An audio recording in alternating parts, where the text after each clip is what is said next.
Et si un jour, l'État décidait de réduire la taille de sa fonction publique en ne remplaçant plus qu'un fonctionnaire sur 2 partant à la retraite?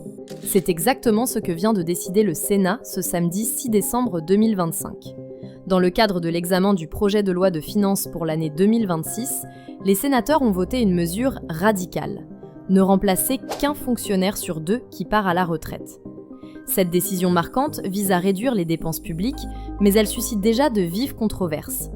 Adoptée contre l'avis du gouvernement, cette mesure touche tous les ministères, sauf ceux des armées, de l'éducation nationale, de l'intérieur et de la justice.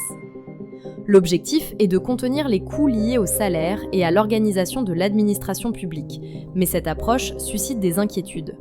Selon Amélie de Montchalin, ministre des Comptes publics, cette solution mécanique pourrait ne pas être la plus efficace et ne prend pas en compte les besoins spécifiques de chaque ministère.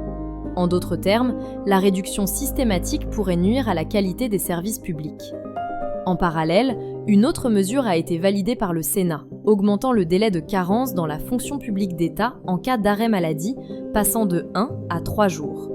Bien que cette disposition n'ait pas encore été mise en œuvre, elle témoigne de l'objectif de réduire encore les coûts liés au personnel public. Ces votes ne sont cependant pas définitifs. Le projet de budget 2026 sera encore examiné par l'Assemblée nationale, où des débats intenses se poursuivront jusqu'à la mi-décembre. La finalité de ces réformes dépendra donc des discussions à venir et des compromis qui pourront être trouvés entre les différentes parties. Une chose est sûre, la fonction publique va devoir se réinventer face à des choix budgétaires de plus en plus contraignants. Si la vidéo d'aujourd'hui vous a plu, n'oubliez pas de vous abonner pour ne pas manquer nos prochaines vidéos.